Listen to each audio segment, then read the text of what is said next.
ऊकारमिन्दुसंयुक्तं नित्यं ध्यायन्ति योगिनः कामदं मोक्षदं चैव ओंकाराय नमो नमः। अविरल शब्दगणौघ प्रक्षालित सकलभूतलकलंका मुनिविरूपाश्रुततीर्था सरस्वतीर्तनो दुरितम् अज्ञानतिमिरान्धानां ज्ञानाञ्जनशलाकया चक्षुरुन्मीलितं येन तस्मै श्रीगुरुवे नमः।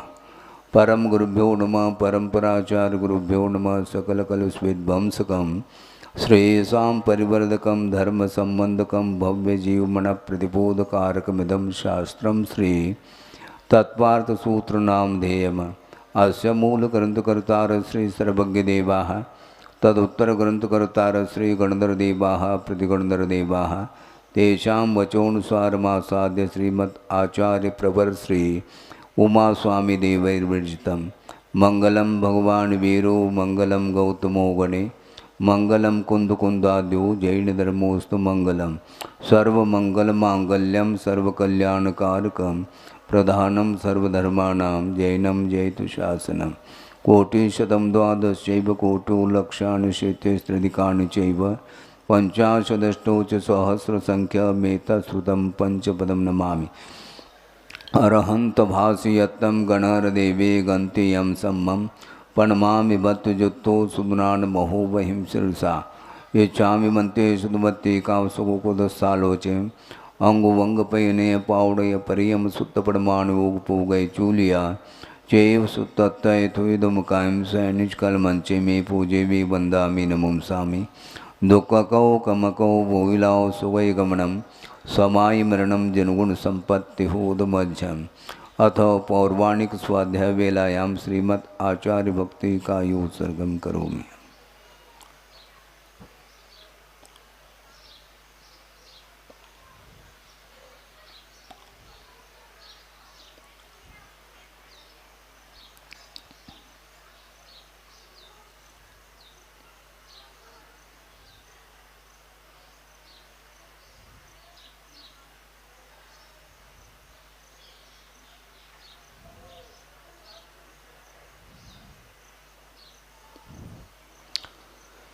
श्रुतजलदिपारगेभ्य स्वपरमत विभावना पटुमतेभ्य सुचरिततपोनिधिभ्यो नमो गुरुभ्यो गुणगुरुभ्य। छत्तीस गुण समज्ञे पंचव्याचार कर्ण संदर्शे शिष्यानुग्कुले धम्मायुर्ये सदा वंदे गुरुभक्ति संयमेन तरन्त्य संसार सायरं घोरं छिन्नन्ते अट्टकं मम जन्मन मरणं न पावेन्ति ये नित्यमृतमंत्र होम निरता ध्यानाग्निहोत्राकुला षट्कर्मा विरता तपोधनदना साधुक्रिया साधव शीलप्रावरणा गुणप्रवरणा चंद्रार्क तेजोदिका मोक्षद्वारकपाटपाटनभटाः प्रीणन्तु मां साधव गुरव पान्तुनो नित्यं ज्ञानदर्शननायकाः चारित्राणवगम्भीरा मोक्षमार्गोपदेशकाः इच्छाम्यन्त्यायुर्वत्ते कामसुकोदसालोच्यं सम्मनान समदंसन संसर्जुत्तानं पंचव्याचाराणाम् आयुर्यानम आयारादि स्मृणानुपदेशानु उवज्झायानम तिरेन गुणपालुर्यानम सौसानम सैनिजकलमंचे में पूजे में वंदामि नमुंसामि दुःखकौ कमकौ भोइलाओ सुगय गमनम समाय मरणम जनगुण संपत्ति होदमध्यम मोक्ष मार्गस्य नेतारं भेतारं कर्म भूव्रतां ज्ञातारं विश्वतत्त्वानां वंदे तद्गुणलब्धये। यह अष्टम अध्याय है जिसमें बंध तत्व का व्याख्यान किया जा रहा है। बंध का संक्षेप अर्थ यह ज्ञात हुआ है कि आत्म प्रदेश और कर्म प्रदेशों का परस्पर में संश्लेष होने का नाम बंध है, ऐसा कहा है। और यहाँ पर बंध तत्व का व्याख्यान करने के पूर्व में बंध के लिए जो हेतु हैं उनका वर्णन एक सूत्र के माध्यम से किया जा रहा है। मिथ्या दर्शना विरति प्रमाद कषाय योगा बंध हेतवः।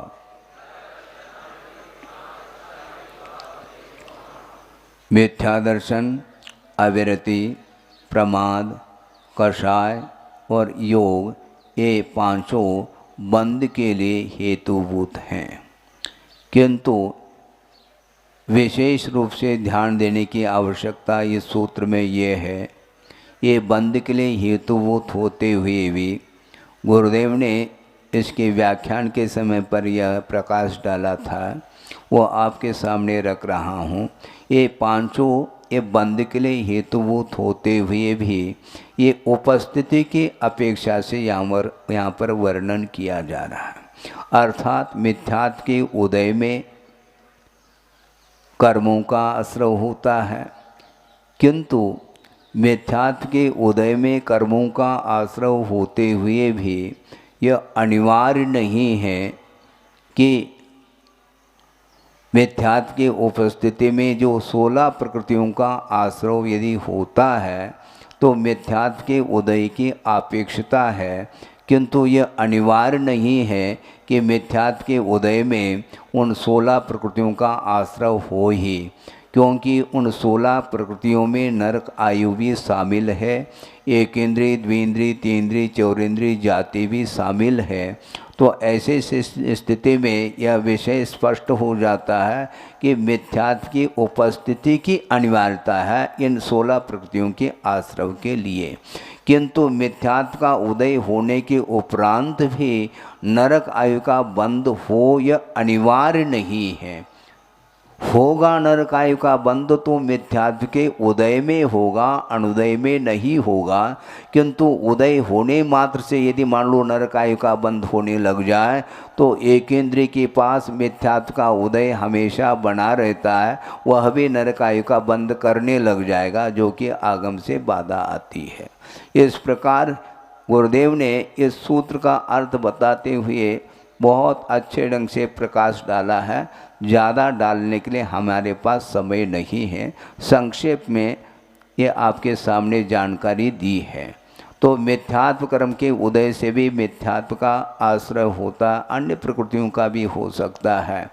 तो मिथ्यात्व का अर्थ क्या है, आप लोग पढ़ करके आए हैं कि तत्वा श्रद्धानम सम्यक दर्शनम, यह जो सूत्र आया था तो तत्व के अर्थ के ऊपर श्रद्धा रखने का नाम सम्यक दर्शन है, और ठीक उसके विपरीत जो भाव है इन्हें 7 तत्वों के प्रति, 7 तत्वों के अर्थ के प्रति जो श्रद्धान के अभाव रूप जो भाव होता है और श्रद्धान रूप जो भाव होता है उसका नाम मिथ्या दर्शन है। अविरति का अर्थ क्या है, कल स्पष्ट किया था, 5 पापों से विरक्त होने का नाम व्रत कहा था, उससे ठीक विपरीत जो परिणाम है, असंयम रूप जो परिणाम है, उसका नाम अविरति कहा है।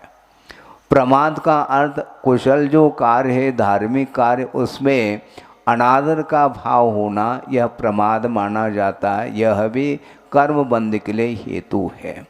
कषाय का अर्थ यहाँ पर क्या लेना, कषाय का अर्थ यहाँ पर संज्वलन कषाय की मंदता को लिया गया है, क्योंकि अविरत दशा में असंयम अवस्था में 3 प्रकार के असंयम होते हैं, अनंतानुबंधी, अप्रत्याख्यानावरण, प्रत्याख्यानावरणोदयात, इस प्रकार स्पष्ट किया है टीकाकारों ने। इसलिए जो अविरति हैं 12 प्रकार की अवृत्ति, अर्थात 5 स्थावर और 1 त्रस, इस प्रकार षटकायिक जीवों की रक्षा नहीं करने रूप जो भाव है उसका नाम अविरति है, जो कि प्राणी असंयम माना जाता है। और 5 इंद्रिय और मन के वशभूत होने का नाम यह इंद्रिय असंयम माना जाता है, इसी को अविरति नाम से यहाँ पर इंगित किया है। इसलिए यहाँ पर अविरति का अर्थ असंयम भाव है, और उसमें कषाय तो शामिल है, किंतु अनंतानुबंधी, अप्रत्याख्यानावरणी और प्रत्याख्यानावरणी ही शामिल है, जबकि उसके बाद प्रमाद का नंबर आता है, जो कि कषाय की तीव्रता का नाम प्रमाद है, और उसके बाद कषाय का पुनः नंबर आया है, जिसका अर्थ होता है कषाय की मंदता का नाम यहाँ पर प्रासंगिकता दी गई है। इसके उपरांत योग का अर्थ मनोवचन काय की चेष्टा के माध्यम से जो आत्म प्रदेशों में जो स्पंदन होता है उसका नाम योग है, और वह भी कर्म बंध के लिए हेतुभूत है, ऐसा सूत्रकार का आशय है। सब संक्षेप में किया जा रहा है, घंटों नहीं अपने पास। त्याग धर्म है। सकषायत्वा जीवः कर्मणो योग्यान पुद्गलाना दत्ते स बंधः।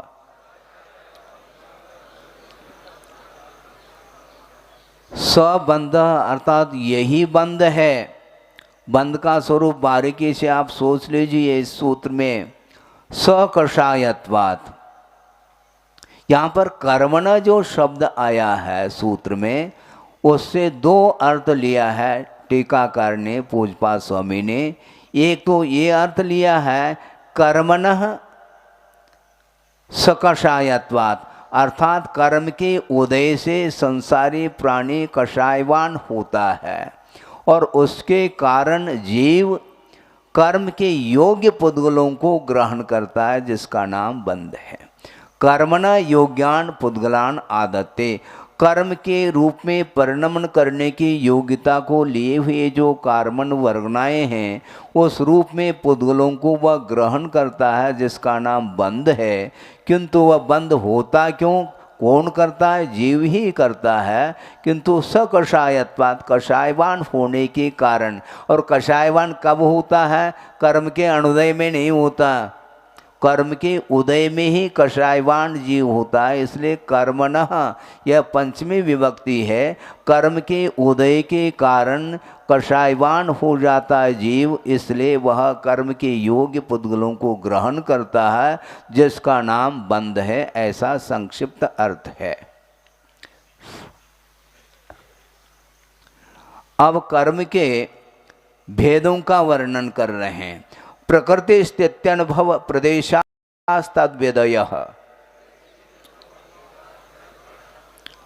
तद्विदयः तस्य विदयः तस्य बंधस्य, उस बंध के ये प्रकार हैं।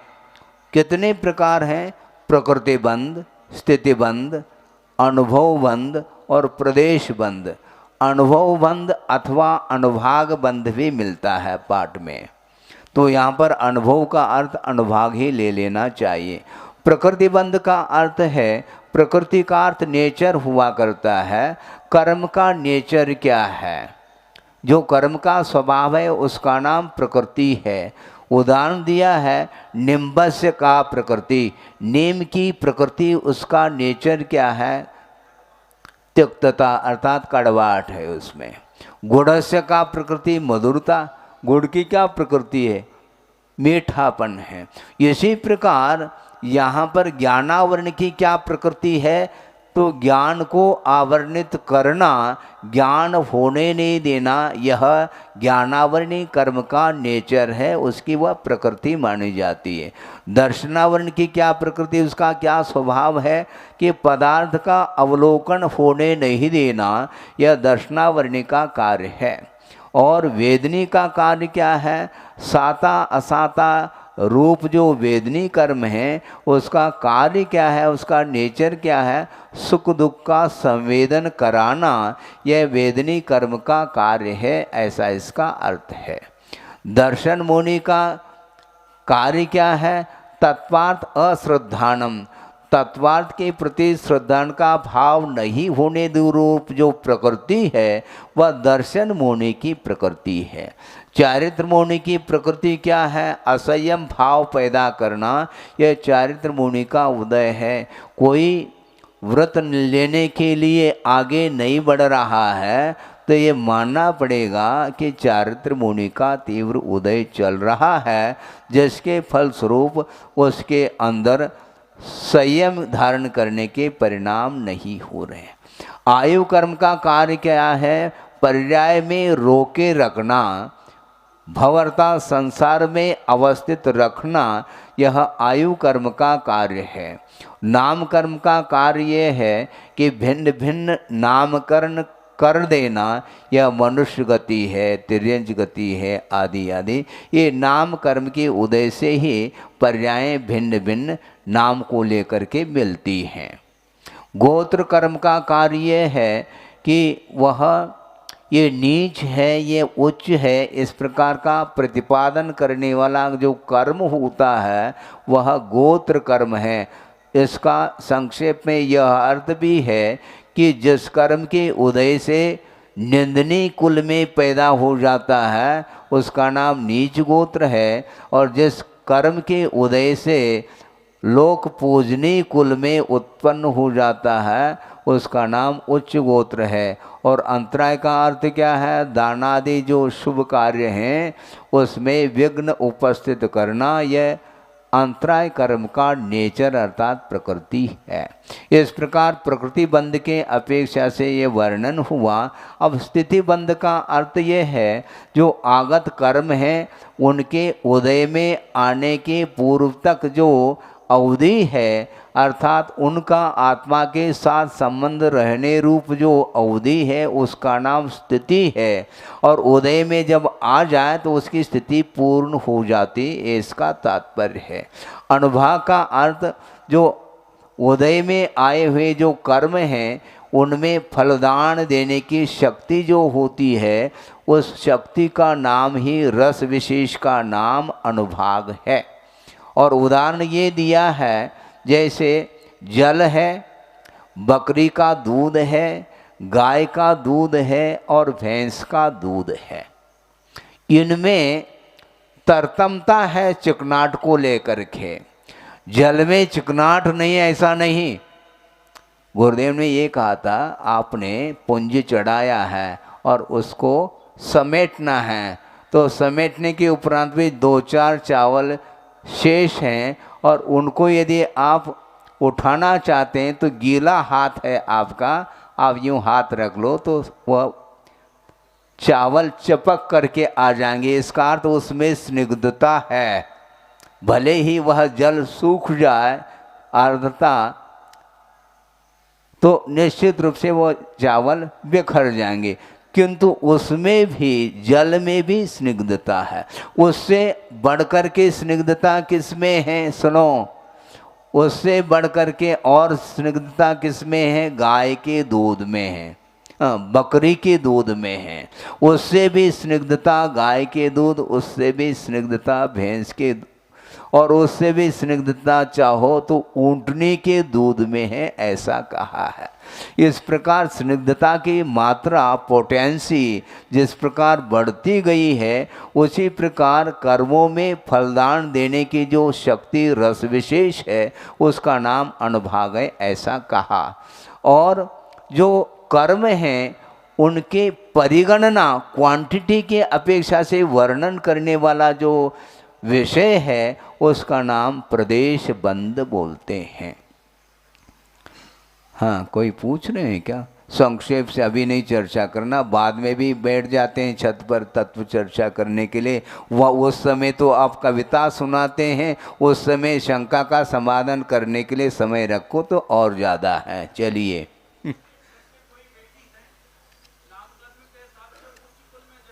हाँ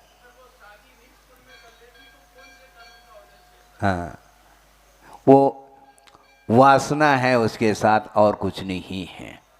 हाँ, मन के ऊपर नियंत्रण नहीं है। आसक्ति की अधिकता होने के कारण वह फ्रैंकली जीवन जीना चाहता है। वह अनुशासित होकर के वह जीवन यापन नहीं करना चाहता। इस कारण ही वह निम्न जाति के साथ भी संबंध जोड़ना चाहता है, क्योंकि राग की अतिरेकता होने के कारण इस प्रकार के परिणाम आ जाते हैं। यह संक्षेप में अर्थ है। चलिए, आद्यो ज्ञान दर्शनावरण वेदनी मोहनी यानाम गोत्रांतराया।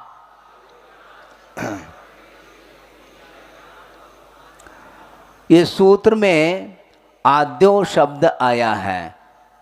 आद्य का अर्थ क्या, जो प्रकृति बंध है, क्योंकि बंध के 4 भेद करके आए हैं, उसमें जो प्रकृति बंध है उसके कितने भेद हैं इसमें उल्लेखित किया जा रहा है।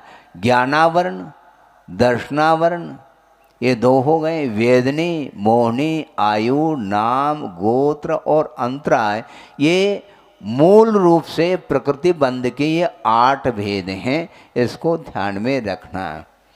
अब ये 8 हैं तो इनके उत्तर भेद है क्या नहीं, इसको बताने के लिए अग्रिम सूत्र है, पंच नव द्रष्टा विंशति चतुर्द्वि चत्वारिंशत् विपंच भेदा यथाक्रमम्।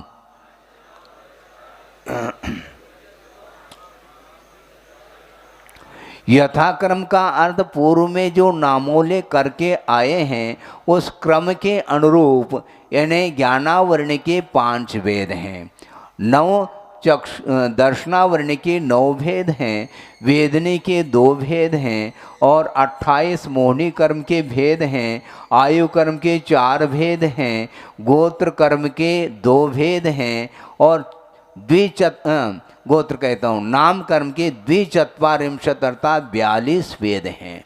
किंतु इनके भी उत्तर भेद और शामिल करते हैं तो 93 भेद हो जाते हैं, उसको हम यथा समय इसका व्याख्यान किया जा सकता है।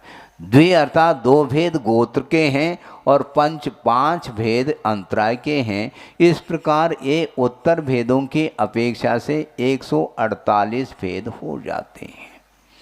मति श्रुतावधि मनपर्य केवला नाम। अब मतिज्ञानावर्ण के 5 भेद आपने किया है संख्या के अपेक्षा से, ये सूत्र में नामोल्लेख कर रहे हैं।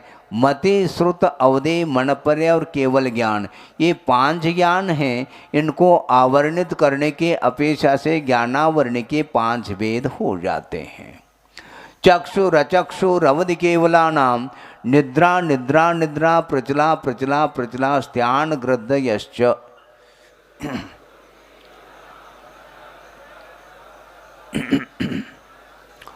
ये दर्शनावर्ण के 9 भेद हैं। जिस कर्म के उदय से पदार्थ का अवलोकन नहीं हो पाता, दर्शन नहीं हो पाता, उसका नाम दर्शनावरणी कहा। उसमें चक्षु दर्शनावरण, अचक्षु दर्शनावरण, अवधि दर्शनावरण और केवल दर्शनावरण, चक्षु इंद्रिय के निमित्त को लेकर के, अर्थात चक्षु इंद्रिय संबंधी मतिज्ञानावरणी कर्म के क्षोभम से जो प्राप्त मतिज्ञान है, उसके पूर्व में होने वाला जो सामान्य सत्ता का प्रतिभास कराने वाला जो दर्शन होता है, उसका नाम चक्षु दर्शन ऐसा कहा। इसी प्रकार अन्य इंद्रिय संबंधी मतिज्ञानावरणी कर्म के क्षोभम होने के फलस्वरूप भिन्न भिन्न इंद्रिय संबंधी जो मतिज्ञान होता है, उसके पूर्व में जो सामान्य रूप से पदार्थ का अवभाषण करने वाला जो दर्शन होता है, उसका नाम अचक्षु दर्शन है। इस प्रकार चक्षु दर्शन और अचक्षु दर्शन को आवरणित करने वाले जो कर्म है, उसका नाम चक्षु दर्शनावरण और अचक्षु दर्शनावरण कर्म है। इसी प्रकार अवधि दर्शनावरण किसको बोलते हैं? अवधि ज्ञान के पूर्व में होने वाला जो अवधि दर्शन है, उसको आवरणित करने वाले जो प्रकृति है, उसका नाम अवधि दर्शनावरण कर्म है। और केवल ज्ञान के साथ साथ होने वाला जो केवल दर्शन है, उसको आवरणित करने वाली जो प्रकृति है, उसका नाम केवल दर्शनावरण ऐसा कहा। प्रश्न ये उठता है कि महाराज मनपरे ज्ञान भी है और उसके पूर्व में होने वाला मनपरे दर्शन होना चाहिए, ऐसा प्रश्न उठ सकता है। आपके तरफ से हमने ही उठाया है और आगमकारों ने इस प्रकार प्रश्न पूर्व पक्ष बना करके उसका उत्तर भी दिया है कि यह मतिज्ञान पूर्वक ही मन पर ज्ञान होता है, इसलिए उसके लिए पृथक रूप से मन पर ज्ञान संबंधी दर्शन को रखने की आवश्यकता नहीं है। इस प्रकार ये हो गया। इसके बाद 5 निद्राओं का वर्णन भी आ रहा है, ध्यान से सुनिए। इसके बाद 5 निद्राएं और हैं, क्योंकि दर्शनावरणी के 9 भेद किए, तो 5 निद्राएं जिस कर्म के उदय से नींद आती है, ये कर्म के उदय से आती है, गलती आपकी नहीं है, आप जो ऊँग रहे हैं वो कर्म के उदय से, किंतु हमेशा ऊँगते रहें फिर समस्या खड़ी होगी। ऐसा नहीं, कर्म के उदय से नींद आती है, उसको संभालने के लिए भी आचार्यों ने बहुत सारे विषय दिए हैं, उसके अनुरूप आप चर्चा करिएगा। एक तो निद्रा, सामान्य रूप से जिस कर्म के उदय से नींद आती है उसका नाम निद्रा है, जो कि श्रम होने के कारण आलस आ जाता है, एक्सर्शन हो जाता है, तो उसको दूर करने के लिए नींद लिया जाता है, वह निद्रा कर्म के उदय से आती है। और निद्रा के ऊपर निद्रा, निद्रा निद्रा यानी नींद पूरी नहीं हो पा रही है और बार बार वह नींद आ रही है, ये और उसमें प्रगाढ़ता है, ये निद्रा निद्रा। प्रचला का अर्थ ये दिया है कि आत्मानं प्रचलयति या सा निद्रा यस्य उदयात्, जिस कर्म के उदय से आत्मा चलायमान होती है, उपयोग नहीं लग पाता है, वह प्रचला निद्रा के उदय से ही होता है, जिसको बोलते हैं मुख से लार बहना है, होता है क्या नहीं, हो जाता है, वो चलायमान हो रहा है, ये प्रचला है। और प्रचला के और बार बार चलायमान होने रूप जो परिणति है उसका नाम प्रचला, प्रचला ऐसा कहा है। खड़े होने के उपरांत भी वह आँखों में अथवा शरीर में एक प्रकार की एक विशेष रूप से क्रिया होती है, अंगड़ाई जिसको बोलते हैं, उभासी वगैरह आ जाते हैं, जम्भाई आ जाते हैं, ये सारे ये निद्रा का ही एकमात्र परिणाम माना जाता। और स्त्यान वृद्धि का अर्थ ये है जिस निद्रा कर्म के उदय से स्वप्न में भी, शयन अवस्था में, सुप्त अवस्था में भी एक विशेष शक्ति का आविर्भाव हो जाता है, जिसका नाम स्त्यान वृद्धि है। दांतों का कटकटाना, बड़बड़ाना और भी ऐसे अनहोनी कार्य कर लेता है जो कि वह जागृत अवस्था में नहीं कर पाता, ऐसा इसका अर्थ है। गुरुदेव ने उदाहरण दिया था, एक बहुत बड़ा चट्टान है और उसको हटा करके उसके नीचे आभरण आदि रख करके वह आया है।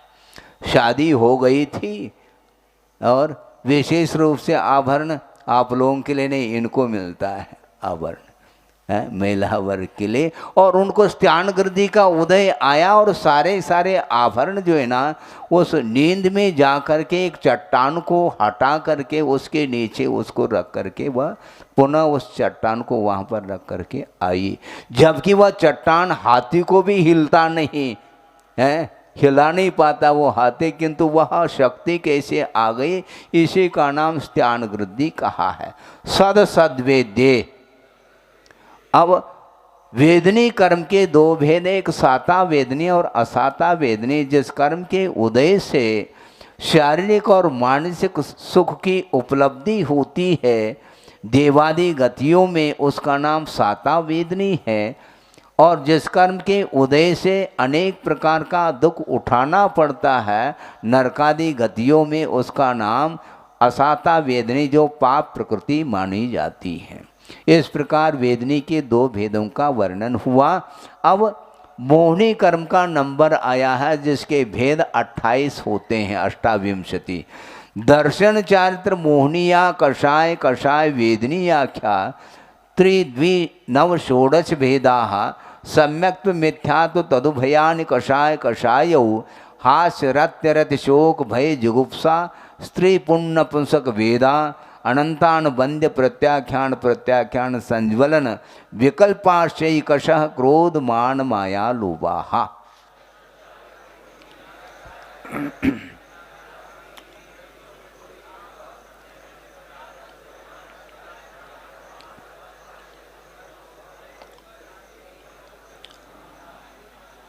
हाँ, ये 28 वेद हैं। अब देखो, इसमें दो भेद पहले कर लो मोहनी के, एक दर्शन मोहनी और चारित्र मुनि, ये त्रिशब्द जो आया है सूत्र में, वह दर्शन मुनि को सूचित करता है। दर्शन मुनि के तीन भेद हैं, मिथ्यात्व, सम्यक मिथ्यात्व, सम्यक प्रकृति। मिथ्यात्व का अर्थ स्पष्ट ही हो चुका है, जिस कर्म के उदय से अतत्व श्रद्धान पैदा करने रूप जो भाव है उसका नाम मिथ्यात्व है।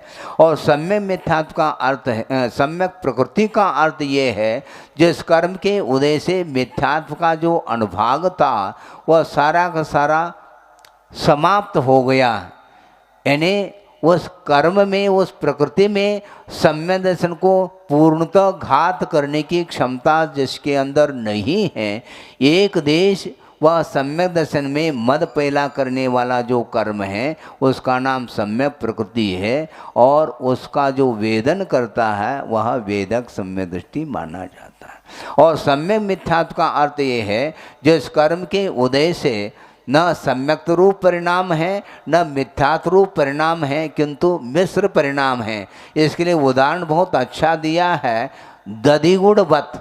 दही और गुड़ को आपने मिक्सचर कर लिया, मिक्स कर लिया। अब स्वाद यदि लेते हैं, न पृथक रूप से गुड़ का स्वाद आ पा रहा है न पृथक रूप से दही का स्वाद आ रहा है, किंतु खटमिठ स्वाद आ रहा है। इसको बोलते हैं सम्यक मिथ्यात्व, जिस कर्म के उदय से न मिथ्यात्व रूप परिणाम न सम्यक रूप परिणाम। इस प्रकार दर्शन मुनि के तीन भेद हो गए। अब चारित्र मुनि के कितने भेद हैं, उसके भी मूल में दो भेद करते हैं, एक कषाय वेदने और एक नो कषाय वेदने। कषाय के 16 भेद हैं, अनंतान मंदी क्रोधमान मायालोभ, अप्रत्याख्यानावरणी क्रोधमान मायालोभ, प्रत्याख्यानावरणी क्रोधमान मायालोभ और संज्वलन क्रोधमान मायालोभ। इस प्रकार ये चार चार भेद हुए हैं, 4 चौक 16 भेद हो गए हैं। तो अनंतान मंदी कषाय किसको बोलते हैं महाराज? उसका उत्तर दिया है कि मिथ्यात्वम अनंतम, अनंत संसार कारणत्वात्। मिथ्यात्व को अनंत की संज्ञा दी है, और क्यों संज्ञा दी है? वह मिथ्यात्व को अनंत इसलिए कहा कि वह अनंत संसार के लिए कारण होने के कारण उस मिथ्यात्व को अनंत कहा, किंतु उसको बांधने वाली जो प्रकृति है उसका नाम अनंतानबंदी क्रोधमान माया लोभ।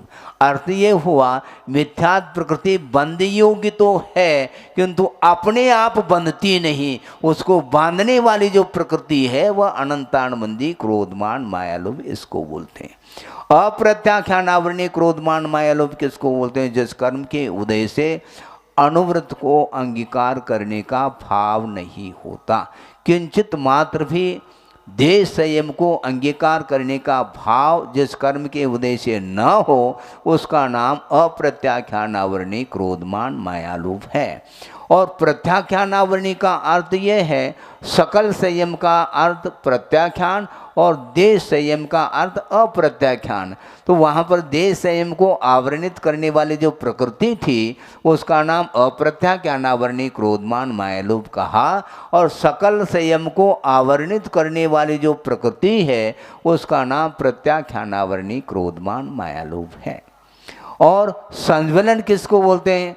अब ये ध्यान रखो, अनंतानबंदी, अप्रत्याख्यानावरणी और प्रत्याख्यानावरणी ये तीनों प्रकृति सर्वघाती है, जिसके वजह से पूर्णतः घात होता है। अनंतानबंदी का उदय हुआ तो पूर्णतः सम्यक का घात होगा, अप्रत्याख्यानावरणी के उदय में पूर्णतः देश संयम का घात होगा, और प्रत्याख्यानावरणी के उदय से पूर्णतः सकल संयम का घात होता है। किंतु जो संज्वलन क्रोधमान मायालोभ है यह सर्वघाती नहीं किंतु देशघाती है। इसके उदय में सकल संयम में दोष उत्पन्न होता है, इसको बोलते हैं देशघाती संज्वलन क्रोधमान मायालोभ। इसके उदय में पूर्णतः सकल संयम का घात नहीं होता, किंतु धीरे धीरे धीरे समीचीन रूपेण ज्वलती इति संज्वलनम, ऐसा कहा। यानी मंदी आँच जिसको बोलते हैं, अग्नि तो है किंतु मंद मंद जल रही है वो, उसी प्रकार सकल संयम को मंद मंद जलाती है, जिसका नाम संज्वलन क्रोधमान मायालोभ, और उसके अभाव में यथा क्या चारित्र प्रकट होता है। इस प्रकार कषाय के 16 भेद और 9 कषाय के कितने भेद हैं? 9 भेद हैं, 9 कषाय उसको बोलते हैं। जिस कर्म के उदय से हास्य उत्पन्न हो उसका नाम हास्य कर्म। कर्म का उदय चाहिए, आप कितने भी हंसाने का प्रयास करो, यदि हास्य कर्म का उदय नहीं है तो आप कितने भी कविता सुनाओ वो हंसेगा नहीं, ये ध्यान रखो। क्योंकि कर्म का उदय भी तो होना चाहिए, आप स्वतंत्र नहीं हंसाने के लिए, ध्यान रखो। हास्य कर्म और यदि वह स्वयं भी हंस रहा है तो उसका भी उदय, क्या बात हो गई है? जो हंसे और हंसाए दोनों के लिए है।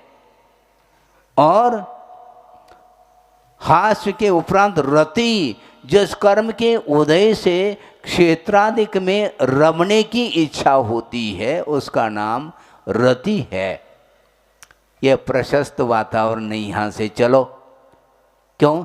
अरति कषाय का, 9 कषाय का उदय आया। और यदि बहुत अच्छा प्रशस्त वातावरण है, कहाँ पर? शिमला में, चलो तो वह रति ना कषाय का, 9 कषाय का उदय हुआ है। हास्य, रति, अरति, शोक, जिस कर्म के उदय से रुदन हो उसका नाम शोक कर्म का उदय। और इसके उपरांत भय, जिस कर्म के उदय से भीति उत्पन्न हो वह भय। जिस कर्म के उदय से घृणा उत्पन्न हो उसका नाम जुगुप्सा है। पहले भी हमने बात कही थी इस प्रसंग में कि एक दुर्गंधित वस्तु को देकर के घृणा उत्पन्न होती है, यह भी जुगुप्सा है। किंतु व्यक्ति विशेष के प्रति भी घृणा उत्पन्न होती है, यह भी जुगुप्सा 9 कषाय के उदय के कारण ही होती है। इसको जुगुप्सा बोलते हैं। और जिस कर्म के उदय से स्त्री संबंधी भाव उत्पन्न हो वासना की अपेक्षा से उसका नाम स्त्रीवेद है। जिस कर्म के उदय से पुरुष के साथ संबंध रखने का भाव हो उसका नाम पुरुषवेद है। और जिस कर्म के उदय से उभयात्मक भाव हो उसका नाम नपुंसक वेद है। इसका विशेष कथन बाद में किया जा सकता है। इस प्रकार ये कितने भेद हुए हैं? मोहिनी के 28 भेद हैं। 28 का परिवार है, बड़ा परिवार है, बड़कुल है। अब कौन सा? यही 10वां है ना? हाँ, आयु कर्म। नारक तरे ज्ञोन मानुष्य देवाणी, नरकायु, तिरंचायु, मनुष्यायु और देवायु, ये 4 आयु के भेद हैं। जो इस कर्म के उदय में पर्याय में जो अवस्थित रहे जीव उसका नाम आयु कर्म है। ये भिन्न भिन्न नरक आयु के उदय से वह नरगति पहुँच करके वहाँ पर अवस्थित हो जाता है उस पर्याय में, उसका नाम नरकायु। इसी प्रकार अन्य आयुओं के साथ भी संबंध लगा लेना। अब नाम कर्म का प्रकरण, ये भी बहुत बड़ा लंबा चौड़ा इसका वर्णन है। इसके 42 भेद किए हैं और अवान्तर भेदों की अपेक्षा से 93 भेद हो जाते हैं। गतिजात शरीरांगोपांग, निर्माण, बंधन, संगात, संस्थान, सहनन, स्पर्श रस गंध वर्णानुपूर्व्या, गुरु लघुपघात पर घाता, तपोद्योतोच्छ्वास विहायोगतय, प्रत्येक शरीर त्रस सुभग सुस्वर शुभ सूक्ष्म पर्याप्त स्थिरादे यश कीर्ति क्षेत्राणि तीर्थकरत्वं च।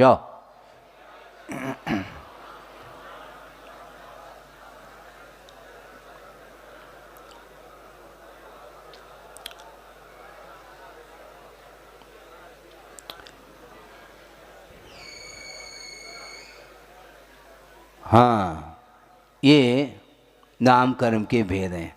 गति किसको बोलते हैं? जिस कर्म के उदय से आत्मा भवांतर को चली जाए उसका नाम गति। आप यहाँ से घर चले जाएंगे उसका नाम भी तो गति है महाराज, ये तो गति है ही। किंतु गति से गत्यंतर जीव चला जाता है, वह जिस गति नाम कर्म के उदय से वह चला जाता है उसका नाम गति कहा। उसके भी 4 भेद हैं, नरगति, तिर्यंच गति, मनुष्य गति और देवगति। जिस नाम कर्म, जिस गति नाम कर्म के वजह से नरक की ओर यात्रा कर लेता है उसका नाम नरगति है। इसी प्रकार अन्य गतियों के साथ भी संबंध जोड़ देना। जाति नाम कर्म उसको बोलते हैं कि जिस कर्म के निमित्त से वह सदृशता के साथ जहाँ पर जीवों का एकत्रित होना है उसका नाम जाति नाम कर्म है। अर्थ ये है कि समानता जहाँ पर पाई जाए जिस कर्म के उदय से उसका नाम जाति नाम कर्म है। जैसे एकेंद्रीय जाति नाम कर्म के उदय से पृथ्वी का एक, जल का एक, अग्नि का एक, वायु का एक और वनस्पति का एक, ये 5 स्थावरों में जन्म ले लेता है, उसको एकेंद्रीय जाति, क्योंकि इंद्रिय की अपेक्षा से समानता पाई जा रही है। 5 स्थावरों में मात्र एक ही इंद्रिय है, इसका नाम जाति के अपेक्षा से समानता। इसी प्रकार द्विंद्रिय है, जिस नाम कर्म के उदय से 2 इंद्रिय प्राप्त हो उसका नाम द्विंद्रिय। उसमें बहुत सारे जीव होते हैं, शंख है, सीप है, लट है, कृमि है, आदि आदि, ये सारे सारे द्विंद्रिय जाति वाले माने जाते हैं। 3 इंद्रिय का अर्थ चींटी इत्यादि होते हैं। 3 इंद्रिय जिन्हें प्राप्त हो 3 इंद्रिय, 4 इंद्रिय जिन्हें प्राप्त हो भ्रमरादिक 4 इंद्रिय, और 5 इंद्रियां जिन्हें प्राप्त हो वह पंचेंद्रिय है, जिसमें नारकी भी आ जाते हैं, देव मनुष्य तिर्यंच भी आ जाते हैं, क्योंकि ये चारों गति वाले पंचेंद्रिय जीव माने जाते हैं। जाति के उपरांत नंबर आता है कि शरीर का, जिस कर्म के उदय से आत्मा के लिए शरीर की रचना होती है उसका नाम शरीर नाम कर्म है। ये 5 हैं, औदारिक शरीर, वैकृक, आहारक, तेजस और कार्बन शरीर। इसका स्वरूप आप द्वितीय अध्याय में पढ़ करके आए हैं। आंगोपांग नाम कर्म किसको बोलते हैं? जिस कर्म के उदय से आंगोपांगों का विभाजन हो उसका नाम आंगोपांग नाम कर्म। आंगोपांगों की रचना का नाम आंगोपांग नहीं, किंतु आंगोपांगों का जो विभाजन करने वाला जो कर्म होता है उसका नाम आंगोपांग नाम कर्म है। 8 अंग होते हैं और उपांग बहुत सारे होते हैं। इसके 3 भेद हैं, औदारिक शरीर आंगोपांग, वैकृक आंगोपांग, आहारक आंगोपांग, ये 3 हैं। जिस कर्म के उदय से आंगोपांगों की निष्पत्ति हो उसका नाम निर्माण। निष्पत्ति का नाम निर्माण है। उसके भी 2 भेद किए हैं, सूत्र में तो किया नहीं किंतु टीकाकार कर रहे हैं। एक स्थान निर्माण होता है और एक प्रमाण निर्माण होता है। स्थान निर्माण का अर्थ क्या? जहाँ पर जो अंग उपांग हो उसकी रचना हो। ऐसा नहीं आंख यहाँ ना हो करके यहाँ पर आ जाए, किंतु चश्मा कोई कोई लोग यहाँ ऐसे पहन लेते हैं जैसे ऐसा लगता है कि यहीं पर आंख। स्थान निर्माण होना चाहिए। जहाँ पर जो इंद्रियों की रचना होनी चाहिए वहीं पर वह इंद्रियों की रचना होती है, उसका नाम निर्माण है। किंतु प्रमाण निर्माण भी होता है। अनुपात से इंद्रियों की जो रचना होती है वह प्रमाण निर्माण माना जाता है। जिस कर्म के उदय से जिस कर्म के उदय से जाति नाम कर्म के उदय के अपेक्षा को लेकर के जो इंद्रियों की रचना हुई थी, ये तो हो गया, निर्माण हो गया। जिस कर्म के शरीर नाम कर्म के उदय से प्राप्त जो शरीर हैं, उस शरीर के योग्य जो पुद्गल वर्गनाएं हैं उनका परस्पर में संश्लेष हो जाने का नाम बंधन। शरीर की रचना जो हुई है वह बिना बंधन के नहीं है। ये नौकर्म रूप जो शरीर है ये पुद्गल परमाणुओं का पिंड बना हुआ है। यदि पिंड न हो, परमाणु बिखर जाए तो शरीर की रचना संभव नहीं है। इसको बोलते हैं बंधन नाम कर्म। और जिस कर्म के उदय से शरीर छिद्र रहित हो जाता है उसका नाम संघात नाम कर्म है। संघात नाम कर्म का उदय न हो तो अंदर का मटेरियल बाहर आ जाएगा। बंधन होने के उपरांत भी संघात की बड़ी आवश्यकता है। आपने लेंटर, क्या बोलते हैं इसको, लेंटर बोलते हैं, उसको आपने ढाल दिया। अब इसके उपरांत यदि फिनिशिंग नहीं होगा, पलस्तर नहीं होगा उसके ऊपर सीमेंट का, तो लीकेज। बंधन तो हुआ, छत का निर्माण तो आपने कर लिया, किंतु उसके ऊपर पलस्तर की आवश्यकता है, तब वहाँ भीतर का मटेरियल बाहर नहीं आ पाएगा। उसी प्रकार संगात नाम कर्म के उदय से छिद्र रहित जो शरीर होता है उसका नाम संगात नाम कर्म।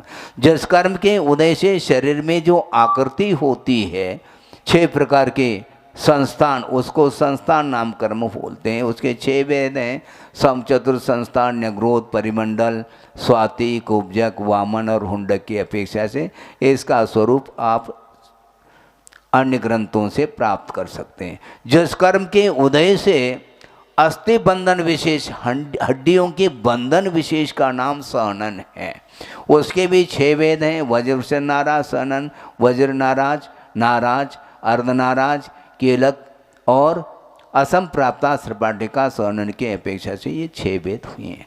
जिस कर्म के उदय से शरीर में स्पर्श का प्रादुर्भाव हो उसका नाम स्पर्श नाम कर्म। शरीर है तो उसमें स्पर्श होगा क्या, नहीं होगा, होगा। जिस कर्म वह 8 प्रकार का है, कई बार बता चुके हैं, कठोर, मृदु, हल्का, भारी, स्निग्ध, रुक्ष और स्निग्ध रुक्ष, शीत उष्ण के अपेक्षा से 8 भेद। जिस कर्म के उदय से रस का प्रादुर्भाव हो उसका नाम रस विशेष। उसके भी 5 भेद किए हैं, खट्टा, मीठा, कसायला और चरपरा। हाँ, कड़वा छूट गया था, खट्टा, मीठा, कड़वा, कसायला और चरपरा। पसंद नहीं इसलिए छूट गया होगा। 5 प्रकार का वर्ण है, काला, पीला, नीला, लाल और सफ़ेद।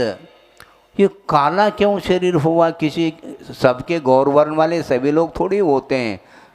जो गौर वर्ण मिला है शरीर में जिसके लिए, वह उसी प्रकार का वर्ण नामकर्म का उदय उसको हुआ है, इसलिए उस प्रकार के कलर उसको मिल चुका है। ये ध्यान रखो, किसी ने बनाया नहीं है। ये हो गया, वर्ण हो गया। गंध छूट गया था, सुगंध और दुर्गंध जिस नामकर्म के उदय से हो। इस प्रकार ये स्पर्शादिक 20 होते हैं। जिस नामकर्म के उदय से शरीर की आकृति का विनाश न हो उसका नाम आनुपूर्वी नामकर्म है। या उसके 4 भेद हैं, मनुष्य गत्यान पूर्वी, तिरिंज गत्यान पूर्वी, नरक गत्यान पूर्वी और देव गत्यान पूर्वी। जो पूर्व का जो आकार है वह गति से गत्यांतर जाते समय भी आत्मा के जो प्रदेशों का जो आकार बनता है वह पूर्व के शरीर के अनुरूप बना रहता है। इसका नाम गत्यान पूर्वी है। और इसके 4 भेद हो गए। जिस कर्म के उदय से लोह के पिंड के समान न नीचे गिरता है, न अर्कतूल अर्थात रुई के समान न ऊपर की ओर जाता है, उसका नाम अगुर लघु नाम कर्म है। बैलेंस बना देता है। एकदम ही लोह के पिंड के समान आप यदि भारी हो जाएंगे तो खड़े ही नहीं हो पाएंगे आप, और रुई के समान हल्के हो जाएंगे तो उड़ जाएंगे आप। तो न गुरु न लघु इति अगुर लघु, ये इसका अर्थ है। जिस कर्म के उदय से आत्मघात का परिणाम हो जाता है उसका नाम उपघात नाम कर्म बोला है। अपने आप का घात करने का परिणाम हो जाता है। और किसके माध्यम से कर लेते हैं? बहुत सारे साधन है उसके लिए, हैं? जहर खा लेगा, पर्वत से गिर करके मर जाएगा, स्वयं की इच्छा है। ये उपघात नामकर्म के उदय से ही इस प्रकार के आत्महत्या के भाव आ जाते हैं, अन्यथा आ नहीं सकते। एकदम धमकी देना अलग वस्तु, ध्यान रखो। हाँ, मैं मरने जा रहा हूँ, लेकिन मरता नहीं वो। क्योंकि उपघात नाम कर्म का उदय ही नहीं है, वो कैसे मर सकता है। भाव कर रहा है, दूसरे को डराने की दृष्टि से भाव आना अलग वस्तु, किंतु वस्तुतः वह संसार से वह भयभीत हो करके वह आत्महत्या का भाव कर सकता है। मानसिक तनाव के कारण भी हो सकता, कई कारण इसमें बनते हैं। ये उपघात नाम कर्म हैं जो कि पाप प्रकृति मानी जाती है। जिस कर्म के उदय से दूसरे के द्वारा शस्त्रादि के माध्यम से जो घात होता है उसका नाम परघात नाम कर्म माना है। हाँ हाँ हाँ हाँ हाँ, ऐसा तो नहीं कि कहीं आपको नहीं, आपको कविता रूप नामकर्म का उदय आया हो। काव्य बनाना रुचि आपका उसी में है, काव्य बनाने में, मनोरंजन करने में, ऐसा होता नहीं।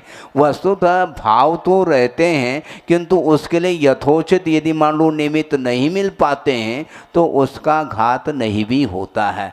क्योंकि कर्म का जो उदय आता है, कर्म का जो फल मिलता है, उसके लिए योग्य द्रव्य क्षेत्राधिक मिलना भी आवश्यक है।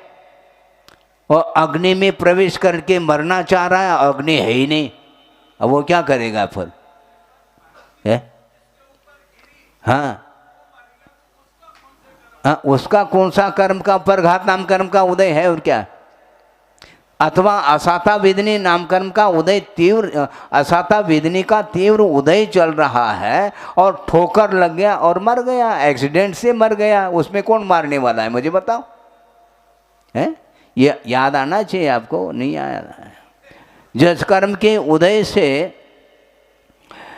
आतप यानी प्रकाश उत्पन्न हो उसका नाम आतप नाम कर्म का उदय माना जाता है, जो कि सूर्य बिंब में ही वह आत्म नाम कर्म का उदय होता है, जिसके कारण प्रकाश उत्पन्न होता है। जिस कर्म के उदय से उद्योत, यह भी प्रकाश का ही रूप है, किंतु वह उद्योत माना जाता है, जो कि आपके लिए वह हानिकारक नहीं। मूनलाइट, सनलाइट, आप सूर्य को देखना पसंद नहीं करेंगे, किंतु चंद्रमा की चांदनी में ये उद्योत नाम कर्म चंद्रबिंब में और जुगनों आदिक में भी यह पाया जाता है। और ये हो गया। जिस नाम कर्म के उदय से आकाश में गति होती है, आप नवचर नहीं ध्यान रखो, किंतु आपकी जो गति है वह आकाश में ही हो रही है। आप धरती का आश्रय लेकर के चल रहे हैं, किंतु आपके जो पैर पड़ रहे हैं वो आकाश में ही पड़ रहे हैं, एक के बाद एक कदम रखते चले जा रहे हैं। इसको बोलते हैं विहायु गति। विहाय का अर्थ आकाश है और आकाश में गति, नवचर नहीं, फिर भी थलचर ही है आप, क्योंकि जमीन का आधार लेकर के चल रहे हैं, किंतु चल रहे हैं आकाश में। और विहाय गति हो गया, और उसके भी भेद हैं, बाद में करेंगे। विहाय गति के बाद किसका नंबर आता है? प्रत्येक शरीर। जिस नाम कर्म के उदय से जो शरीर प्राप्त है, किंतु उसका स्वामी एक हो जीव, उसका नाम प्रत्येक शरीर। आप सेपरेट सेपरेट शरीर वाले हैं, कंबाइंड नहीं। आपके शरीर में आप रह रहे हैं, दूसरा नहीं रह सकता। दूसरा भी रहता, हमारा कृमि आदि रहते हैं पेट में, उसका भी शरीर है, ये ध्यान रखो, वो भी त्रस माना जाता है, वह भी प्रत्येक शरीर है। तो इसको बोलते हैं जिस कर्म के उदय से एक शरीर का स्वामी एक जीव हो, उसका नाम प्रत्येक। और जिस नाम कर्म के उदय से एक शरीर के स्वामी अनेक हों, उसका नाम साधारण शरीर है, प्रत्येक शरीर। इसके बाद क्या आया? त्रस नाम कर्म। जिस कर्म के उदय से द्वेंद्रिय आदि में उत्पत्ति हो, उसका नाम त्रस नाम कर्म। जिस नाम कर्म के उदय से 5 स्थावरों में से किसी में उत्पत्ति के लिए कारण हो, उसका नाम स्थावर नाम कर्म है। इसके बाद सुभग। हाँ, जिस कर्म के उदय से प्रीति उत्पन्न हो, उसका नाम सुभग नाम कर्म। दूसरा व्यक्ति प्रीति करता रहे। तो आपका उदय चाहिए, सुभग नाम का उदय, तो आपको सब चाहेंगे। आप कविता बोलो अथवा न बोलो, आपको सब चाहेंगे, क्योंकि तो सुभग नाम कर्म का उदय होना चाहिए, ये ध्यान रखो।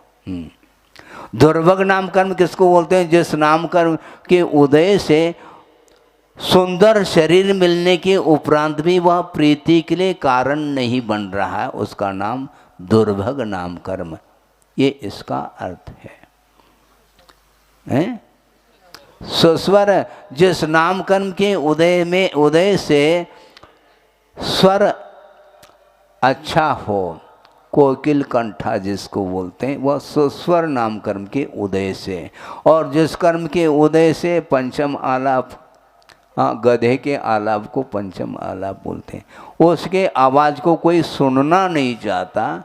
कौवे के काव काव को कौन सुनना चाहेगा? वह दोस्वर नाम कर्म का उदय।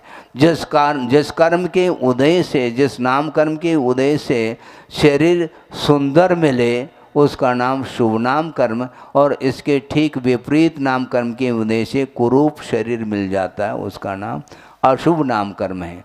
जिस कर्म के उदय से सूक्ष्म शरीर की रचना होती है, उसका नाम सूक्ष्म नाम कर्म, जो कि वह वज्र पटल को भी पार करने की क्षमता रखता है। उस शरीर के द्वारा न स्वयं किसी से बाधित होता है, न स्वयं किसी को बाधा पहुंचाता है, उसका नाम सूक्ष्म नाम कर्म है। और जिस कर्म के उदय से स्वयं भी बाधित होता है और दूसरे को भी बाधा पहुंचा रहा है, उसका नाम बादर नाम कर्म है। बादर नाम कर्म के उदय से आप दूसरे को टकरा रहे हैं, व्याघात को प्राप्त हो रहे हैं, किंतु एक दूसरे से भिड़ंत ठीक नहीं। जानबूझ करके, मान लो अंधेरे में कुछ दिखाई नहीं दिया और दरवाज़ा समझ करके निकल गए, किंतु वहाँ पर दीवार है, तो भिड़ गए उससे। किंतु सूक्ष्म शरीर हो तो नहीं भिड़ेगा, वो व्याघात नहीं होगा। तो बादर नाम कर्म के उदय से बाधा उपस्थित हो रही है। जिस कर्म के उदय से यथायोग्य जो पर्याप्तियाँ उसकी निष्पत्ति हो, उसका नाम पर्याप्त नाम कर्म है। जिस कर्म के उदय से पर्याप्तियाँ पूर्ण न हो, उसका नाम अपर्याप्त नाम कर्म है। इसके 6 भेद किए गए हैं: आहार, शरीर, इंद्रिय, श्वासोच्छ्वास, भाषा और मन की अपेक्षा। जिस कर्म के उदय से स्थिर भाव की रचना हो, उसका नाम स्थिर नाम कर्म है। इतना ही दिया है पूजपा स्वामी ने। इस विषय को लेकर के बहुत विकल्प मन में इसलिए आता है क्योंकि स्थिर नाम कर्म का जो स्वरूप है वह भिन्न भिन्न रूप से भी वह चर्चा का विषय बन चुका है कि स्थिर नाम कर्म उसको बोलते हैं जिस कर्म के उदय से धातु और उपधातु स्थिर रहे, उसका नाम स्थिर नाम कर्म। किंतु यह परिभाषा इसलिए उपयुक्त नहीं बैठ रही है अभी फिलहाल, क्योंकि देवगति में धातु उपधातु होते नहीं, तो वहाँ पर भी तो स्थिर नाम कर्म का उदय है, तो वहाँ पर उसका कार्य क्या होगा यह आगम से ही हम जान पाएंगे। अभी तो आगे बढ़ रहे हैं। जिस नाम कर्म के उदय से वह स्थिर भाव न हो, उसका नाम अस्थिर नाम कर्म है। और प्रभोपेत शरीर कारणम आदि नाम है। जिस कर्म के उदय से कांतिमान विशेष रूप से दीप्तिमान जिसका शरीर हो, उसका नाम क्या? आदे नाम कर्म है। आदे का शाब्दिक अर्थ है ग्रहण करने योग्य होता है। नाम भी ले लें तो ग्रहण करने का भाव आता है। जैसे गुरुदेव का नाम ले लो फिर पूछो नहीं। दुनिया के लिए हर व्यक्ति उनको ग्रहण करने का भाव रखता है। इसको बोलते हैं प्रभोपेत शरीर कारणम आदि नाम है। और निष्प्रभ शरीर के लिए कारणभूत जो कर्म होता है उसका नाम अनादि नाम कर्म है। जो प्रतिभा संपन्न होता है, व्यक्तित्व जिसको बोलते हैं, वह आदि नाम कर्म के अंतर्गत आता है। इससे ठीक विपरीत अनादि। ये सारे पुण्य गुण को ख्यापित करने में जो कारणभूत कर्म है उसका नाम यश कीर्ति नाम कर्म। यश और कीर्ति अलग अलग नहीं, पढ़ते समय बोलते हैं यश कीर्ति, रुकना नहीं चाहिए। यश कीर्ति, यश और कीर्ति ये दो कर्म नहीं है, यश कीर्ति ये कई कर्म हैं। तो जिस कर्म के उदय से पुण्य गुणों की प्रसिद्धि प्राप्त हो जाती है उसका नाम यश कीर्ति नाम कर्म, और ठीक इससे विपरीत जो है वह ऐश कीर्ति नाम कर्म है। और जिस कर्म के उदय से आरहंत्य पद की उपलब्धि होती है उसके लिए कारणभूत हो उसका नाम तीर्थंकर नाम कर्म बोला है। इस प्रकार ये सारे सारे नाम कर्म के ये भेद हुए हैं। जहाँ कहीं भी विषय छूट गया हो आप टीका आदि के माध्यम से उसका यथोचित अर्थ ग्रहण कर सकते हैं। उच्चैर नीचैश्च, अब गोत्र कर्म का नंबर आया। जिस कर्म के उदय से लोक पूजित कुल में उत्पत्ति हो उसका नाम उच्च गोत्र, और जिस कर्म के उदय से निंदनीय कुल में उत्पन्न हो उसका नाम नीच गोत्र है। इसका थोड़ा सा और हम प्रासंगिक अर्थ आपके सामने रखता हूँ, क्योंकि 10 लक्षण के बाद आप लोग यहाँ पर रहेंगे नहीं, इसलिए आवश्यक है कि वस्तुतः यह जो गोत्र है ये वर्तमान के आचरण के ऊपर निर्धारित नहीं, ये ध्यान रखें। उच्च कुल में पैदा होने के उपरांत भी नीच आचरण वह कर सकता है कर्म के उदय में, किंतु वह नीच गोत्री नहीं माना जाता है। और नीच गोत्र में पैदा होने के उपरांत थोड़े बहुत उच्च आचरण कर लें तो भी वह उच्च गोत्री नहीं माना जाता। फिर अर्थ क्या हुआ महाराज? आचार्य कहना चाहते हैं कि संतान कमे ना गया जीवा यर्णस गोद में सन्ना।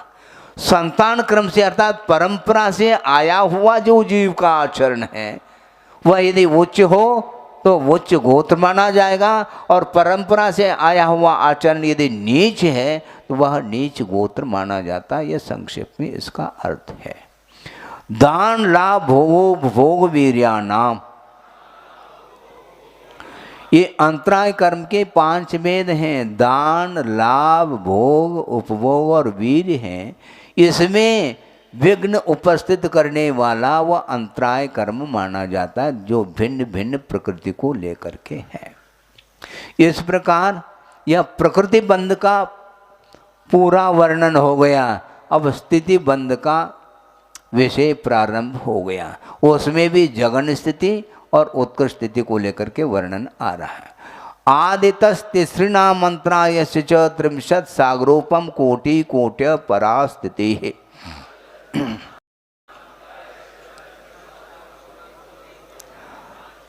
आदितः अर्थात आदि के, तीसरी नाम यानी त्रया नाम नहीं, तीसरी नाम क्यों? प्रकृति के विशेषण है। तीसरी नाम प्रकृति नाम, आदि की 3 प्रकृतियों की और अंतरायस्य च अर्थात अंतराय कर्म की परा स्थिति अर्थात उत्कृष्ट स्थिति कितनी है? 30 सागरोपम कोटि कोट्य, 30 कोड़ा कोड़ी सागर प्रमाण इसकी स्थिति है। एट प्रेजेंट वर्तमान में मान लो किसी ने ज्ञानावरणी कर्म का उत्कृष्ट स्थिति बंद कर लिया 30 कूड़ा कूड़ी स्थिति को लेकर के, तो उसका फल यदि क्रमशः सकाल में यदि फल मिलेगा तो वह अपने आबादा काल को छोड़ करके उतनी स्थिति प्रमाण काल तक वह अपना कर्म आज बांधा हुआ इस वर्तमान समय में बांधा हुआ फल देता चला जाता है। इसको बोलते हैं स्थिति। सप्ततिर्मोहनीयस्य, हाँ मोहनी की उत्कृष्ट स्थिति परास्थिति की अनुवृत्ति आ रही है। और सागरोपम कोटा कोटि इसकी भी अनुवृत्ति ले लेना, क्योंकि बहुत संक्षेप में सूत्र लिखा है। सप्ततिर्मोहनी 70 क्या 70 कोड़ा कोड़ी इसकी अनुवृत्ति ले लेना पूर्व सूत्र से। 70 कोड़ा कोड़ी सागर प्रमाण यह मोहनी कर्म की उत्कृष्ट स्थिति है। तो मोहनी कर्म की उत्कृष्ट स्थिति किसकी?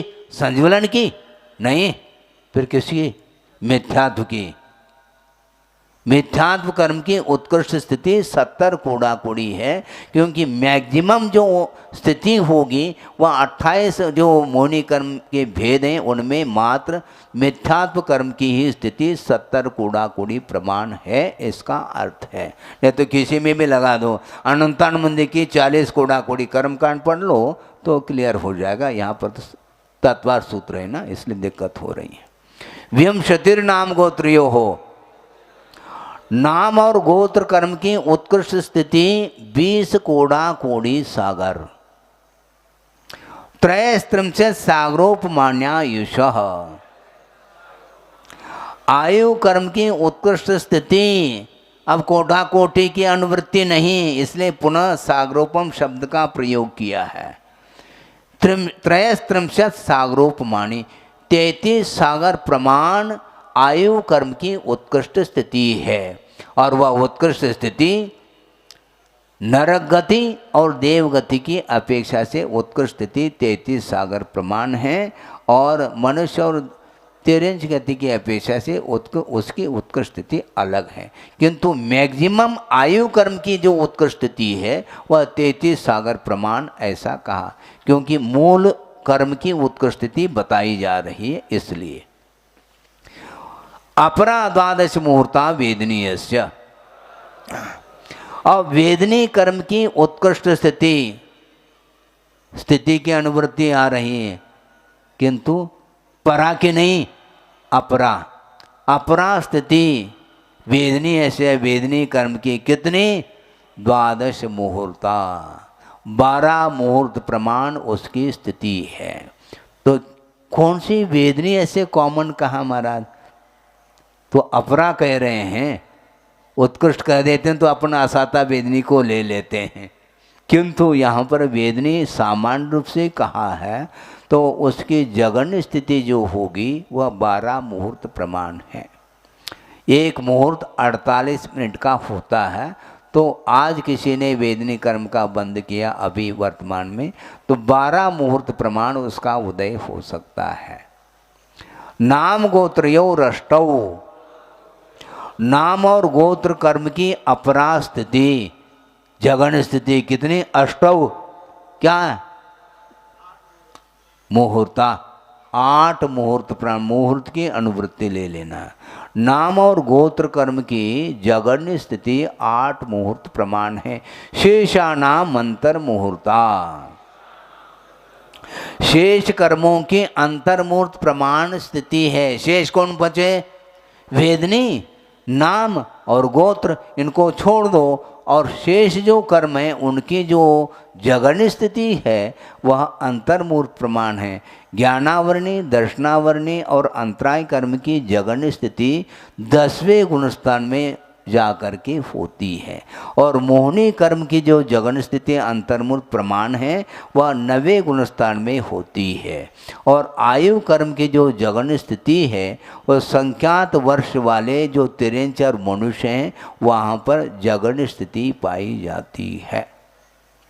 विपाकोण भवः, अब देखो प्रकृति बंध और स्थिति बंध इन दोनों का वर्णन हो गया।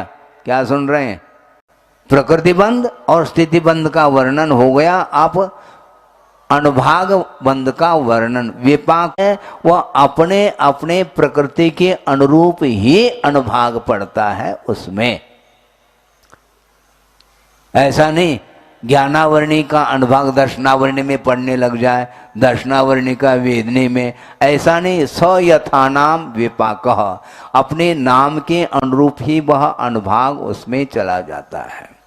ततश्च निर्जरा, अब मान लो कर्म उदय में आया, उसका नाम विपाक कहा, और फल देने के उपरांत वह कर्म रुकेगा क्या, ततश्च अर्थात फल देने के पश्चात निर्जरा होती है, अर्थात उन प्रकृतियों का, उन कर्मों का आत्मा के साथ जो संबंध था वह समाप्त हो जाता है। पेड़ में फल लगा हुआ है और वहां से डंठल से फल टूट गया, नीचे आ गया, अब जोड़ नहीं सकते आप, वेल्डिंग नहीं कर सकते उसके साथ। गिर गया ही नहीं, गिर गया, वो फल मिल गया, दोबारा फल नहीं मिलेगा वो। हाँ, नया यदि फल मिलेगा तो पुनः आप बंद करिए, फिर बाद में उसका फल तो अच्छा, अब 2 सूत्र रह गए हैं, नहीं तीसरा सूत्र आया, कौन सा, यही है ना। नाम प्रत्ययाः सर्वतो योग विशेषात् सूक्ष्मैक क्षेत्रावगा स्थिताः सर्वात्म प्रदेशेष्वनन्तानंत प्रदेशाः। अच्छा,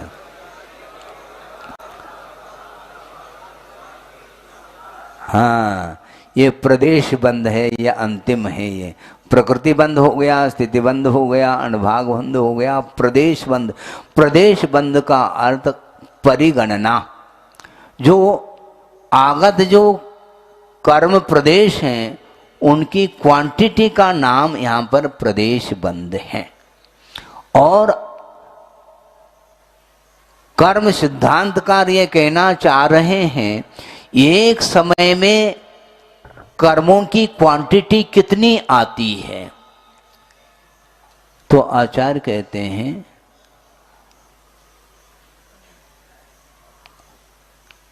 अभव्य राशि से अनंत गुणे और शुद्ध राशि से अनंतवे भाग प्रमाण इतनी संख्या में प्रत्येक समय वो कर्म वर्णाएं कर्म के रूप में परिणत होकर के आत्मसात हो रही हैं एक समय में। अभी तक कितने सिद्ध हुए हैं? अनंतानंत। उसको अनंत से भाजित कर लो तब भी अनंत की संख्या आती है। उतने प्रमाण संख्या को लिए हुए कर्म वो आत्मा के साथ संबंध को प्राप्त हो रहे हैं एक समय में। तो दिन भर हम क्या क्या करते रहते हैं, प्रत्येक समय कर्म बंद हो रहा है। आप सो चाहे जागृत रहो, कर्म बंद रुका नहीं है, क्योंकि मन वचन काया की चेष्टा निरंतर चल रही है और उसके माध्यम से यह बंद होता है। नाम प्रत्यय का अर्थ है अपने अपने नाम ही जिसके लिए प्रत्यय है उसके अनुरूप ही प्रदेशों का बंटवारा होगा। सर्वतः अर्थात सभी भवों में, टीकाकार ने अर्थ लिया है सर्वेषु भवेषु इति सर्वतः। अभी तक अनादि काल से अभी तक वह संसारी प्राणी वह कर्म बंद प्रतिसमय करता आ रहा है और यदि अभव्य है तो अनंत काल तक वह बंद की परंपरा बनी रहेगी। योग विशेषात यानी मन वचन काया की चेष्टा की विशेषता के कारण और सूक्ष्म है, दिखाई नहीं देते। ये तो समस्या है महाराज। हर बात को आप श्रद्धान कराने के लिए आप कह रहे हैं, हम श्रद्धान कैसे करेंगे? न करो, फल तो आप ही को भोगना है। इसलिए कम से कम हाथ जोड़ करके एक्सेप्ट करो तो ज्यादा अच्छा है, ताकि आप कर्म फल से बच सको। नहीं तो बचाने वाला फिर भगवान भी आ जाए तो नहीं बचा पाता।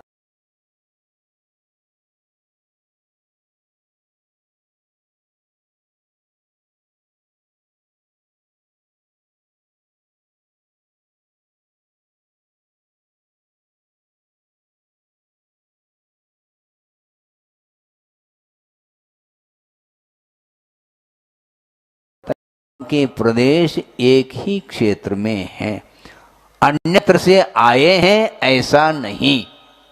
एक क्षेत्रावगाह स्थिताः और स्थित हैं, चलायमान नहीं हैं।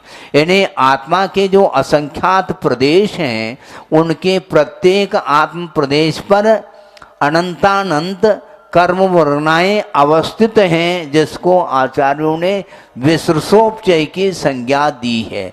विसृसोपचय का अर्थ कर्म नहीं, किंतु कर्म के योग्य जो मटेरियल है उसका नाम विसृसोपचय कहा। तो प्रत्येक आत्म प्रदेश पर अनंतानंत ये कर्म के वर्णाएं कर्म संबंधी वर्णाएं विद्यमान हैं और एक ही क्षेत्र पर विद्यमान है, वो चलायमान नहीं है। और आत्मा के प्रत्येक प्रदेश पर क्या, 2-4 प्रदेश पर नहीं, सर्वात्म प्रदेशेषु आत्मा के समस्त प्रदेशों पर वे सारे सारे वर्गनाएं विद्यमान हैं। और कितने, 8-10 नहीं, अनंतानंत प्रदेशाः। प्रत्येक आत्म प्रदेश पर अनंतानंत वे कर्म वर्णाएं विद्यमान है और योग के माध्यम से, मन वचन काया के चेष्टा के माध्यम से वो सारे वर्णाएं कर्म के रूप में परिणत होकर के आत्मसात हो जाती हैं। इस प्रकार ये प्रदेश बंध का वर्णन एक ही सूत्र के माध्यम से पूर्ण किया। अब ये जितने भी कर्म हैं मूल प्रकृति की अपेक्षा से 8 हैं, तो उसमें कुछ पुण्य भी हैं और पाप भी हैं, किंतु जो 4 घातिया कर्म हैं वे सारे पाप प्रकृति हैं और अघातिया कर्म जो 4 हैं उनमें कुछ पुण्य भी हैं और कुछ पाप रूप भी हैं। उसका उल्लेख 2 सूत्रों के द्वारा किया जा रहा है। सद्वेद शुभायुर्नाम गोत्राणि पुण्यम। सातावेदनी पुण्य प्रकृति है। शुभ आयु 4 आयु है। शुभ आयु कितने? 1 नरक आयु को छोड़ करके तीनों आयु शुभ है। महाराज हमें बात समझ में नहीं आई, तिर्यंच आयु को शुभ क्यों कहा, जबकि तिर्यंच गति को पाप में कहा, किंतु तिर्यंच आयु को शुभ इसलिए कहा कि उस पर्याय को प्राप्त करने के बाद वह मरना नहीं चाहता, इसलिए वह शुभ है। किंतु नारकी मरना चाहता है प्रत्येक समय, इसलिए वो उसको अशुभ की कोटि में रखा है। कोई तिर्यंच होना नहीं चाहता, इसलिए तिर्यंच गति पाप में है, किंतु होने के बाद वहां से निकलना नहीं चाहता। वह विष्टा का कीड़ा विष्टा में राजी, ये कहावत सिद्ध होती है। वहां पर वह मल में उत्पन्न हुआ है, कीड़ा हुआ है, किंतु वहां पर कीड़ा होकर के भी क्रीड़ा कर रहा है। आप सोचो विचार करो, क्यों? इसी का नाम मोह महामद पियो अनादि। इसको बोलते हैं अशुभ आयु। नरक आयु मात्र अशुभ है, किंतु बाकी सारे शुभ आयु हैं। शुभ नाम कितने हैं महाराज? अभी तो गिना करके आए, वहां से ले लेना। किंतु नामकरण के जो प्रकृति गिनाई हैं उनमें से कुछ शुभ हैं कुछ अशुभ हैं। वह जो कौन सा सूत्र आया था नामकर्म संबंधी, उस सूत्र के माध्यम से आप उसका विभाजन कर सकते हैं। गति उसमें नरक और तिर्यंच गति पाप हैं और देवगति मनुष्य गति पुण्य हैं, और 5 इंद्रिय हैं तो उसमें से 5 इंद्रिय पुण्य हैं, 4 पाप रूप हैं, 5 शरीर पुण्य हैं, 3 अंगोपांग भी प्रशस्त हैं और निर्माण भी प्रशस्त हैं। 6 संस्थान में से समचित संस्थान प्रशस्त हैं, बाकी अप्रशस्त हैं, और 6 सनन में से वज्रसन नारायण सनन व प्रशस्त हैं, बाकी अप्रशस्त। इस प्रकार लगाते चले जाओ। और शुभ गोत्र अर्थात उच्च गोत्र पुण्य है, बाकी अतोन्यत पापम। अतः अन्यत अर्थात जो शुभ प्रकृति गिनाई हैं उनसे जो अन्य प्रकृति हैं वे पाप रूप हैं, ऐसा इसका अर्थ है। डिटेल वर्णन आप टीका के माध्यम से पढ़ सकते हैं। इस प्रकार यह 8वां अध्याय बंध तत्व का वर्णन करने वाला पूर्ण हो जाता है। समय पूर्ण हुआ है। बोधि समाधि परिणाम शुद्धि स्वात्मोपलब्धि शिव शोक शुद्धि चिंतामणिम चिंतित वस्तुदाने पाबंद मानस्य ममास्तुति। परम पूजा आचार्य गुरुवर से विद्यासागर जी मुनि महाराज की जय।